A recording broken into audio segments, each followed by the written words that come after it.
Hi అండి. Welcome back to another ఎవరైనా vlog. మన ఛానల్‌ని ఫస్ట్ టైమ్ చూస్తున్నట్లయితే ప్లీజ్ డూ సబ్స్క్రైబ్ అండి. ఇన్‌స్టా బయోలో అయితే యూట్యూబ్ ఛానల్ లింక్ అయితే ఉంది. వెళ్లి ఓపెన్ చేసి సబ్స్క్రైబ్ చేసుకోండి. ఇంకా ఈ వీడియో విషయానికొస్తే ఈరోజు ఒక చిన్న విషయాన్ని మీతో చెప్పాలనుకుంటున్నాను. చాలామంది నన్ను కామన్‌గా అడిగే క్వెషన్ ఏంటంటే, "నువ్వు యూపీఎస్సీ ప్రిపేర్ అవుతున్నావు కదా! మరి ఎందుకు వ్లాగ్స్ చేస్తున్నావు?" అని అడుగుతారు చాలా వరకు. నిజం చెప్పాలంటే ఫస్ట్‌లో ఈ మాటలు వింటే బాధగా అనిపిచ్చేది. నేనేమన్నా తప్పు చేస్తున్నానా? ఎందుకు ఇలా అడుగుతున్నారని.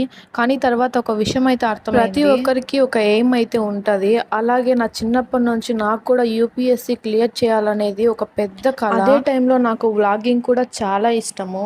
వ్లాగ్ చేస్తున్నానంటే చదువు మానేశానని కొంతమంది అనుకుంటుంటారు. రోజంతా వీడియోస్ తీస్తూ తిరుగుతుందని కూడా అనుకుంటుంటారు. కానీ నా స్టడీస్ అయిపోయిన తర్వాత నాకు కొంచెం టైం దొరికినప్పుడు మాత్రమే నేను ఈ వీడియోస్ చేస్తున్నాను. ఎందుకంటే ఈ జర్నీని నేను గుర్తుంచుకోవాలనుకుంటున్నా. రేపు నేను సక్సెస్ అయినా, ఫెయిల్ అయినా ఈ వీడియో చూస్తే నేను ఇంత కష్టపడ్డానా అని నాకు గుర్తుంటుంది.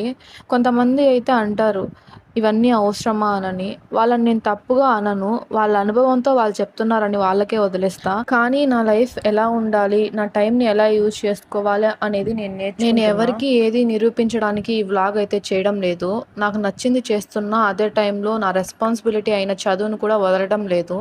ఒక విషయం మాత్రం చెప్పాలనుంది. మన జీవితంలో అందరూ మనల్ని అర్థం చేసుకోరు. కానీ అందుకోసమని మన కలల్ని మనం వదిలేయాల్సిన అవసరం అయితే లేదు. ఈరోజు నన్ను క్వెషన్ చేసే వాళ్ళైతే ఉండొచ్చు. కానీ రేపు నేను సక్సెస్ అయితే వాళ్ళే చేసావని చెప్తారు. అందుకే నేను ఎవరి మాటకి బాధపడకుండా నా పని నేను చేసుకుంటూ ముందుకెళ్తున్నాను. నన్ను నమ్మి సపోర్ట్ చేసిన ప్రతి ఒక్కరికి చాలా థ్యాంక్స్. ఇలాగే నా యూపీఎస్సీ జర్నీ, నా పీజీ లైఫ్, నా చిన్న చిన్న మూమెంట్స్ అన్నీ మీతో షేర్ చేసుకుంటాను. సరే మళ్ళీ నెక్స్ట్ వీడియోతో మళ్ళీ కలుద్దాం. బాయ్. Take care.